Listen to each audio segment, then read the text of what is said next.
नमस्कार, मैं हूँ विनय सिंह। जेपीएससी पर प्रतिदिन कुछ नयापन ना हो तो ये भी एक दिक्कत वाली खबर होती है।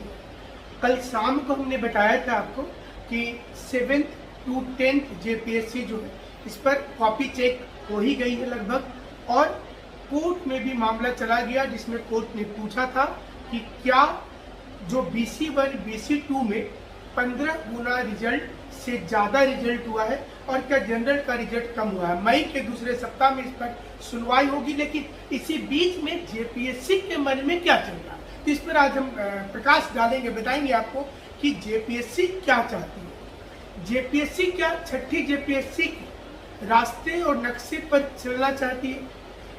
आयोग क्लियर कट काम क्यों नहीं करते? क्योंकि सवाल इसलिए इम्पोर्टेंट हो रहा है कि छठी जेपीएससी में जो दुविधा आई, हम नहीं चाहते कि 7वीं में भी हो, लेकिन जेपीएससी संभवतः इस महीने के अंतिम सप्ताह में रिजल्ट प्रकाशित कर सकती है या फिर मई के प्रथम सप्ताह में।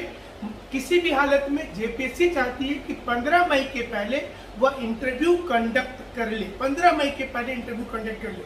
वहीं 15 मई तक में हाईकोर्ट में सुनवाई भी होने वाली है, जिस पर जेपीएससी से पूछा गया है कि जो रिजल्ट उन्होंने निकाला क्या वह नियम को ताक पर रख के निकाला है। हालांकि यहाँ ये भी गौर करने वाली बात होगी कि जो नया रिजल्ट निकाला गया इसमें भी सहमति हाईकोर्ट ने ही दिया।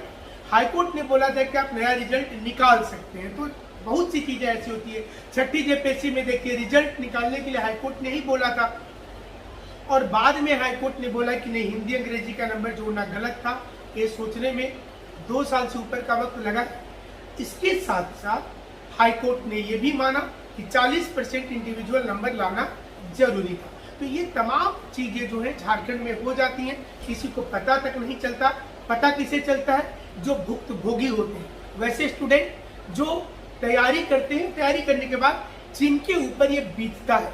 7th जेपीएससी में भी हमारा मानना है कि सरकार को और आयोग को सबसे पहले क्या करना चाहिए, तो सबसे पहले रिजल्ट को वो प्रकाशित करने के पहले अपने नियम को अच्छा से देख ले, कोर्ट में जाए। कोर्ट में लेंदी नहीं कह रहे, क्योंकि देखिए आप किसी चीज को अगर लेंदी करते हैं, लिंगर करते हैं, तो ये आपकी प्रॉब्लम है। अगर आप कोर्ट में समय पर जाकर के अपना जवाब दे देंगे तो संभवतः बच्चों का भविष्य बचेगा, क्योंकि जो बच्चे तैयारी कर रहे हैं, इंटरव्यू देंगे, फिर बाद में पता चलेगा कि परीक्षा का 12 बज गए। तो ये बहुत गलत है झारखंड में। इसलिए हम आपको बता रहे हैं कि जेपीएससी के आयोग के हवाले से एक खबर है कि वो कॉपी चेक पूरी कर ली, और करने के बाद में हमने पहले भी बता दिया था कि कॉपी चेकिंग के लगभग 30% ही बचे हैं, तो वो पूरा हो गया है।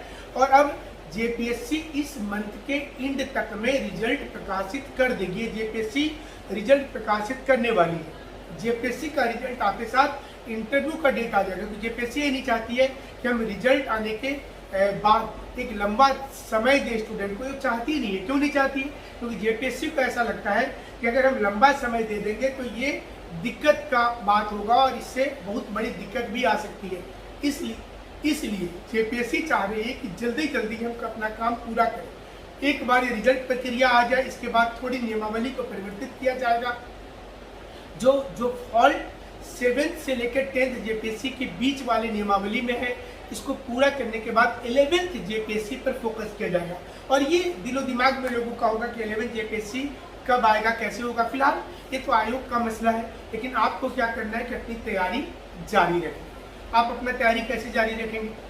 हमारे यहाँ पर प्रतिदिन 9 बजे से विशेषज्ञ टीचर, हमारे जो कलीग्स हैं, वो रेगुलर क्लासेस ले रहे हैं, और साथ ही साथ बीपीएससी से संबंधित भी पूरी क्लासेस दी जा रही है। सारी चीज़ों के ट्रिक्स को लेकर के अलग से हमारी क्लासेस जा रही है। तो आप ऑफलाइन में यहाँ जुड़ जाइए या रांची जुड़ जाइए, जमशेदपुर यहाँ मतलब जमशेदपुर या रांची जुड़ जाइए, या फिर आप सीधे तौर पर हमारा 9 बजे से फ्री क्लासेस चलता है, उसमें जुड़ जाएंगे।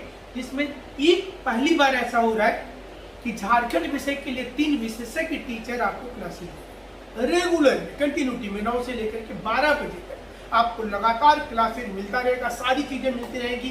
तो ये लाभ आप जरूर से लें। क्षेत्रीय भाषा का नोट्स कहीं से भी लिए, कोई आपत्ति की बात नहीं है, जहाँ से भी पढ़ाई करें। साथ ही साथ जेएसएससी सीजीएल हो, जेएसएससी सीजीएल के अलावा एक्साइज हो, फॉरेस्ट हो, सब इंस्पेक्टर की एग्जाम हो, कोई भी परीक्षा को आप निश्चित रूप से फोकस करें, लेकिन जेपीएससी को फोकस करने के साथ एक और एग्जाम अल्टरनेटिव के तौर पर, एक और एग्जाम अल्टरनेटिव के तौर पर क्या हो सकता है? वो एग्जाम बीपीएससी हो सकता है, सेंट्रल गवर्नमेंट का एसएससी, ये दूसरे एग्जाम्स हो सकते हैं। क्योंकि आपको भी पता है कि झारखंड में नौकरी मिलने के बाद भी नौकरी जाने की संभावना होती है। कई ऐसी वैकेंसी आपने देखा होगा इसमें नौकरी मिला और नौकरी मिलने के बाद फिर वो हाथ से नौकरी चला गया। इसलिए तो हम कहते हैं कि आप तैयारी में लगे रहिए।